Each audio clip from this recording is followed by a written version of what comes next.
बिस्मिल्लाहिर्रहमानिर्रहीम। Unit 7 bio energetics. Unit start करते हैं पेज 129। सेल्स एंड टिश्यूज़ को हमने पढ़ा, उसके बाद हमने एंजाइम्स के बारे में, मेटाबॉलिज्म, सब कुछ हमने पढ़ा, सेल का स्ट्रक्चर फंक्शन हमने पढ़ा। अब हम स्टार्ट करते हैं यूनिट 7 बायो एनर्जेटिक्स, पेज 129 पे। बायो एनर्जेटिक्स इंट्रोडक्शन में क्या लिखते हैं?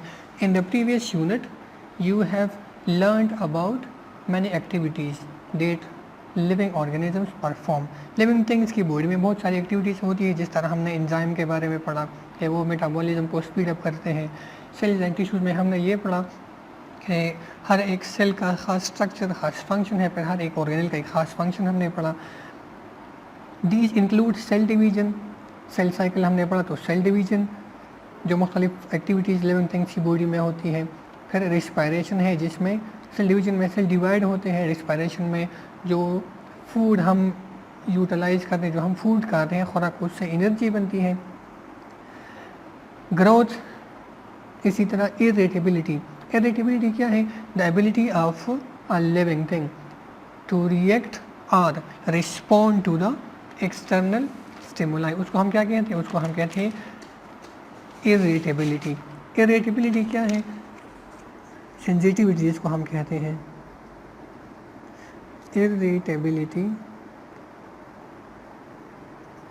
It is defined as the property of organism to react और respond.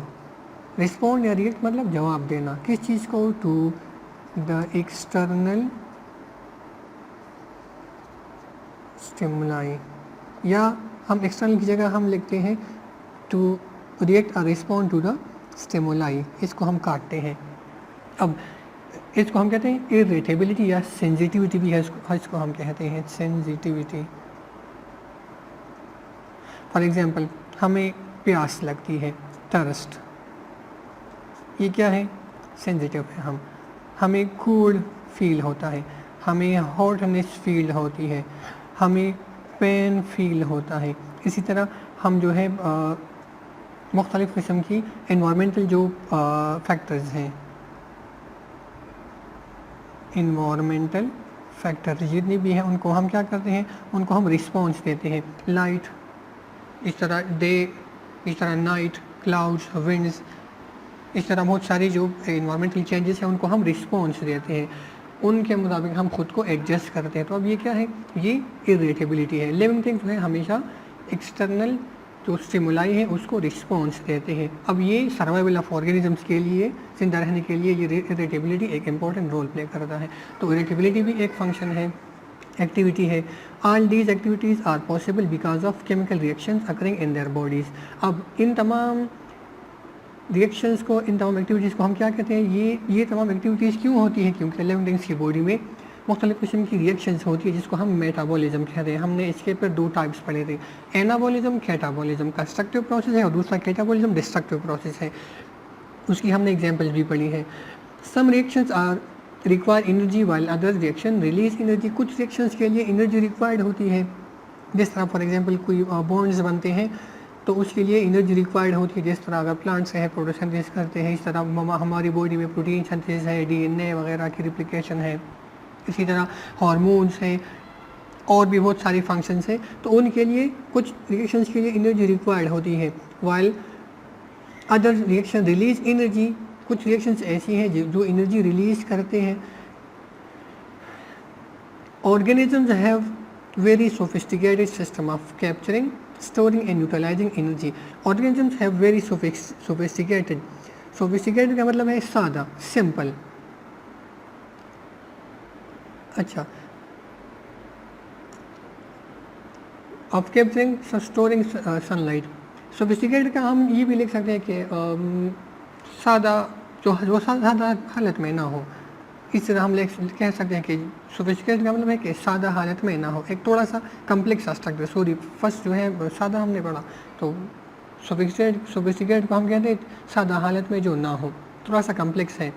System of capturing, capturing का मतलब है कैच करना, एब्जॉर्ब करना। स्टोरिंग महफूज करना, एंड यूटिलाइजिंग एनर्जी पर उसको इस्तेमाल करना।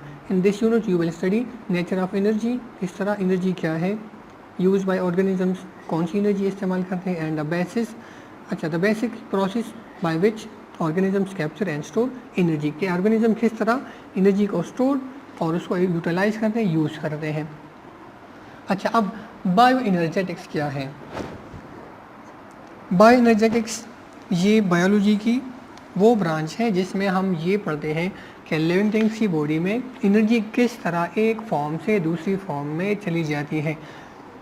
Bio energetics is the study of transformation, मतलब changing, transfer of energy in organism. Living things की बॉडी में एनर्जी एक फॉर्म से दूसरे में चेंज होती है तो इसको हम बायो एनर्जेटिक्स कहते हैं। ऑल ऑर्गेनिजम्स नीड एनर्जी, अब एनर्जी क्या है, ability of a body to do work is called energy, काम करने की सलाहियत को हम एनर्जी कहते हैं। अब तमाम लिविंग थिंग जितनी भी हैं उनको सेल डिवीजन के लिए रिस्पायरेशन, ग्रोथ, मेटाबॉलिज्म जितना भी है, इरिटेबिलिटी है, बहुत सारी जो है प्रोसेस है, रिस्पायरेशन है, इस तरह जो है वॉकिंग है, रनिंग है, थिंकिंग है, ईटिंग है, डाइजेशन है, सर्कुलेशन है, तमाम जितने भी काम हैं उनके लिए एनर्जी रिक्वायर्ड होती है। All living organisms need energy to keep them alive and functioning, खुद को जिंदा रखने के लिए और फंक्शनल, मतलब बॉडी का जो फंक्शन है उसको बरकरार रखने के लिए लिविंग थिंग्स को एनर्जी की ज़रूरत होती है। अब एनर्जी का जो हमारे पास सोल सोर्स है, जो जिसको हम मेन कहते हैं, वो क्या है, सनलाइट है। Sun is the main ultimate source of energy for all organisms. अब सनलाइट तो हमारे पास मेन सोर्स है, लेकिन फिर कुछ ऑर्गेनिजम्स हैं जो कि सनलाइट को डायरेक्टली यूटिलाइज कर सकते हैं, जिसको हम कहते हैं ग्रीन प्लांट्स, और इसी तरह फोटोसिंथेटिक जितने भी ऑर्गेनिजम्स हैं तो वो सनलाइट इस्तेमाल कर सकते हैं, उसको हम कहते हैं ऑटोट्रोप्स। लेकिन हेटेरोट्रोप्स फिर सनलाइट को कैप्चर नहीं कर सकते क्योंकि उनकी बॉडी में जो रिक्वायर्ड पिगमेंट्स हैं, जिनको हम क्लोरोफिल या एसोसिएटेड जितनी भी फोटोसिंथेटिक पिगमेंट्स हैं, वो पिगमेंट्स कुछ ऑर्गेनिजम्स की बॉडी में, इनफैक्ट बहुत सारे ऑर्गेनिजम्स की बॉडी में वो पिगमेंट्स नहीं है। ओनली ऑटोट्रोप्स, मतलब प्लांट्स है, उसी तरह फोटोसिंथेटिक जितने भी ऑर्गेनिजम्स हैं जैसे अल्गी है या बैक्टीरियाज है, वो यूज दिस एनर्जी डायरेक्टली, वो इस एनर्जी को इस्तेमाल करते हैं बिकॉज दे हैव क्लोरोफिल और अदर एसोसिएटेड पिगमेंट्स, जिसको हम फोटोसिंथेटिक पिगमेंट्स कहते हैं। They capture solar energy, solar energy mean sunlight, sun की जो एनर्जी है उसको हम सोलर एनर्जी कहते हैं, उसको कैप्चर करते हैं। क्लोरोफिल मौजूद है और उसका रोल क्या है, सनलाइट एब्जॉर्ब करना।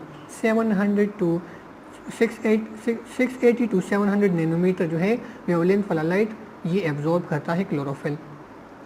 एंड और आमतौर पर क्या है, वो रेड और ब्लू वेवलेंथ, रेड और ब्लू वेवलेंथ वाला लाइट है जो कि ये प्लांट्स एब्जॉर्ब करते हैं, उसको यूटिलाइज करते हैं फोटोसिंथेसिस में and convert it into stored form of chemical energy. Stored जो है एनर्जी में कन्वर्ट करते हैं सोलर एनर्जी को, और वो स्टोर्ड एनर्जी क्या है, वो जो प्लांट्स ग्लूकोज या शुगर बनाते हैं वो स्टोर्ड केमिकल एनर्जी है बॉन्ड्स की शक्ल में।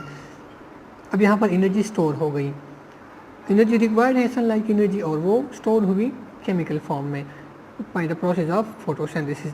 Energy stored in food is then transformed. अब केमिकल एनर्जी फूड में जो स्टोर्ड है ट्रांसफॉर्म चेंज होती है किस चीज़ में, into mechanical energy and heat energy. Mechanical में और हीट में कन्वर्ट होती है ड्यूरिंग रिस्पायरेशन, जब हम सेलुलर रिस्पायरेशन करते हैं या फिर प्लांट्स करते हैं या फिर कोई भी ऑर्गेनिज्म जब सेलुलर रिस्पायरेशन करता है तो स्टोर्ड एनर्जी जितना भी है या फिर जितना उससे रिक्वायर्ड हो तो ज़रूरत के मुताबिक उस स्टोर्ड एनर्जी को जो केमिकल फॉर्म है केमिकल फॉर्म से मैकेनिकल और हीट में कन्वर्ट करते हैं। फिर उसके बाद मुख्तलिफ किस्म के जो एक्टिविटीज़ हमने पढ़ी तमाम एक्टिविटीज़ वो परफॉर्म करते हैं डेली बेस पे।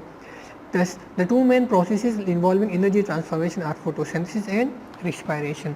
दो जो प्रोसेसेस हैं जो एनर्जी की ट्रांसफॉर्मेशन में रिक्वायर्ड है, रिस्पॉन्सिबल है या इन्वॉल्व है, तो वो क्या है, वो एक है फोटोसिंथेसिस और दूसरा है रिस्पायरेशन। फोटोसिंथेसिस में एनर्जी स्टोर्ड होती है, रिस्पायरेशन में वही स्टोर्ड एनर्जी दोबारा रिलीज होती है। The metabolic processes which occur inside the living bodies all the times, सारा वक्त जितनी भी प्रोसेस होती हैं इन्वॉल्व द मेकिंग और breaking of bonds in the molecules में या तो बॉन्ड्स बनते हैं जिस तरह हमने पढ़ा फोटोसिंथेसिस में शुगर बनता है कार्बन डाइऑक्साइड और वाटर से। अब वहाँ पर बॉन्ड्स बनते हैं तो एनर्जी स्टोर्ड होती है। When chemical bonds are broken, अब जब वो बॉन्ड्स टूटते हैं जिस तरह हमने पढ़ा रिस्पायरेशन में फिर किसी और कैटाबॉलिक प्रोसेस में एनर्जी इज रिलीज, वही जो एनर्जी है वो रिलीज होती है। And when bonds are form, जब बॉन्ड्स बनते हैं energy is stored, energy store होती है। जिस तरह फोटोसिंथेसिस में बॉन्ड बनता है, मुख्तलिफ किस्म के जो फोटोसिंथेटिक ऑर्गेनिजम्स है फोटोसिंथेसिस करते तो वो अपना खुराक बनाते हैं। अब वहाँ पर बॉन्ड्स बनते हैं, फॉर्मेशन होती है, एनर्जी स्टोर होती है। अब वही बॉन्ड्स जब टूटते हैं रिस्पायरेशन में, कैटाबॉलिक प्रोसेस में जब वो बॉन्ड्स टूटते हैं तो क्या होता है, स्टोर्ड एनर्जी रिलीज होती है। फिर वो एनर्जी लिविंग थिंग जो है यूटिलाइज करते हैं मुख्तलिफ किस्म के फंक्शंस परफॉर्म करने के लिए। बायो एनर्जेटिक्स क्या है? Bioenergetics is defined as the transformation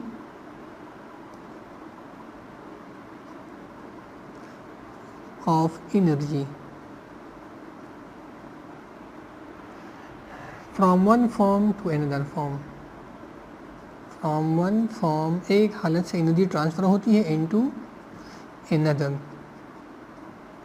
this process is called, इसको हम क्या कहते हैं, बायो एनर्जेटिक्स। ये हमारे पास है बायो एनर्जेटिक्स है, study of transformation of energy from one form to another form, इसको हम बायो एनर्जेटिक्स कहते हैं। और within the body of living things, within the body of what, living organism, living things की body में energy की transformation होती है, इस प्रोसेस को हम बायो एनर्जेटिक्स कहते हैं। अब बायो एनर्जेटिक्स क्यों ज़रूरी है? Because it is needed, because क्यों ज़रूरी है? ऑल ऑर्गेनिजम्स, जितनी भी लिविंग थिंग्स है वो क्या है, they depend on energy for their survival. All organism depend on energy for their survival, ज़िंदा रहने के लिए उनको खुराक और उस खुराक से एनर्जी चाहिए। अब एनर्जी का जो मेन सोर्स है वो क्या है, सन है। सन को हम क्या कहते हैं, मेन सोर्स, अल्टीमेट सोर्स या सोल सोर्स ऑफ एनर्जी है सन। अब जो फोटोसिंथेटिक ऑर्गेनिजम्स है हमने पढ़ा, वो इस एनर्जी को यूटिलाइज कर सकते हैं डायरेक्टली। सन हमारे पास जो है अल्टीमेट सोर्स ऑफ एनर्जी है। अब फोटोसिंथेटिक ऑर्गेनिज्म के लिए तो कोई मसला नहीं है, वो तो इसको यूटिलाइज करते हैं।